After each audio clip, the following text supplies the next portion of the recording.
Nah, lo lebih percaya yang mana? Manusia tercipta dari monyet atau dari Nabi Adam? Nabi Adam lah.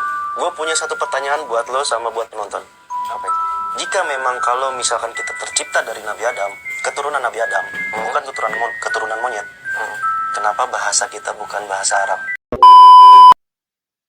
Hai guys, kembali lagi di channel Boss BS Official. Oke guys, nah di video ini gue akan menanggapi tentang manusia purba dan Nabi Adam. Apakah yang tercipta duluan itu adalah Nabi Adam atau manusia purba yang dari monyet itu? Oke, jangan lupa subscribe dulu channel ini dan saksikan dan tonton videonya sampai habis. Dan kita akan menanggapi semua video ini yang menurut gue ya, menurut pemikiran gue. Oke, jangan lama-lama di sini, kita akan melihat pertanyaannya yang diberikan oleh TikTok kita ya. Oke, langsung aja ke videonya. Nah, lo lebih percaya yang mana? Manusia tercipta dari monyet atau dari Nabi Adam? Nabi Adam lah. Gue punya satu pertanyaan buat lo sama buat penonton. Apa itu? Jika memang kalau misalkan kita tercipta dari Nabi Adam, keturunan Nabi Adam, bukan keturunan monyet, kenapa bahasa kita bukan bahasa Arab? Sedangkan kalau teori monyet, tercipta dari monyet berevolusi menjadi manusia. Pada saat adanya para monyet di muka bumi ini, di berbagai tempat yang berbeda, si monyet itu berevolusi. Di berbagai tempat yang berbeda, si monyet itu menemukan bahasa-bahasanya sendiri.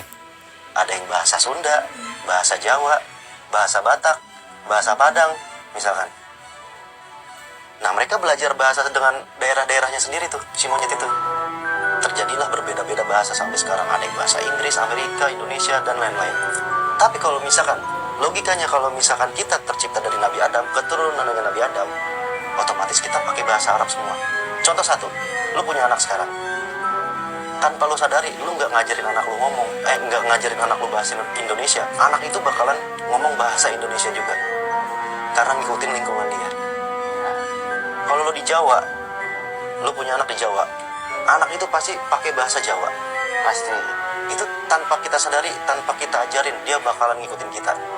Otomatis kalau kita keturunan Nabi Adam, kita sampai sekarang bahasa Arab semua dong di dunia ini. Terus gimana? Kan kalau lo percaya Nabi Adam nih, gue juga percaya Nabi Adam. Cuma kira-kira buat para penonton, kalau ada yang tahu jawabannya, coba bantu gue buat pecahin masalah ini. Dan gue akan menanggapi video yang baru saja kita tonton ya. Jadi manusia pertama itu manusia purba yang dari monyet atau Nabi Adam. Oke, kalau menurut Al-Quran, manusia yang pertama kali diciptakan adalah Nabi Adam. Dan menurut teori-teori yang lain, itu tercipta dari monyet atau manusia purba ya. Jadi kalau menurut pemikiran kita ya, kalau kita pakai logika gitu kan, jadi gini ya, kalau monyet itu berevolusi menjadi manusia, apakah sebelum monyet itu pernah berevolusi lagi agar menjadi monyet, dan monyet itu berevolusi menjadi manusia gitu. Dan manusia akan berevolusi menjadi apa lagi? Belum ada kan? Nah, ini sudah dijelaskan oleh Ustadz Abdul Somad ya. Kan ada pertanyaan, kalau nggak salah itu ya, pertanyaan manusia itu pertama kali Nabi Adam atau manusia purba, dan jawaban Ustadz Abdul Somad itu cuman menurut teori manusia purba itu monyet itu berevolusi menjadi manusia, dan apakah manusia itu akan berevolusi lagi menjadi hewan apa itu atau manusia apa lagi gitu kan. Sedangkan Nabi Adam itu adalah manusia yang sempurna diciptakan oleh Allah Subhanahu wa taala. Dan menurut Al-Qur'an, manusia yang diciptakan pertama itu adalah Nabi Adam. Itu yang pertama ya. Dan yang kedua, kenapa itu di dunia ini berbagai macam bahasa gitu kan. Sedangkan kalau menurut Islam katanya kan, menurut Nabi Adam, kalau kita dari keturunan Nabi Adam, kita itu harus bahasa Arab semua gitu kan. Tapi kalau menurut pemikiran gue ya, karena semenjak zaman dahulu ya, itu manusia itu sangat egois gitu. Itu menurut gue ya. manusia itu sangat egois, maka ingin menemukan penemuan yang terbaru supaya bisa terkenal gitu kan.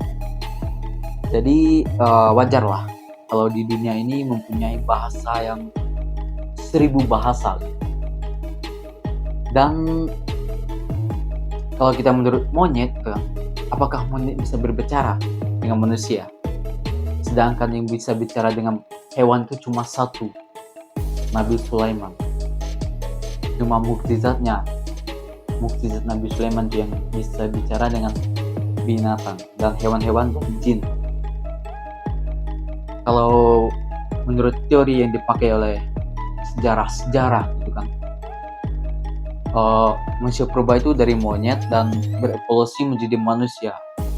Sedangkan monyet tidak bisa berbicara, sedangkan manusia bisa berbicara. Apakah manusia bisa berkomunikasi dengan monyet? Tidak. Dan dulu gue pernah menanyakan pertanyaan ini sama guru sejarah gue pas gue SMA. Gue tanya sama guru gue, Bu, kan menurut manusia pertama itu Nabi Adam kan, Bu? Kok manusia purba gitu? Nah, jadi ibu guru gue menjawab, itu menurut Islam dan ini adalah menurut teori. Jadi gue terus pikir dengan logika, wah nggak mungkin nih monyet jadi manusia. Sedangkan monyet pun dari beribu-ribu tahun ya, bahkan semenjak gue lahir sampai sekarang nih, gue belum pernah lihat monyet itu berevolusi menjadi manusia gitu kan.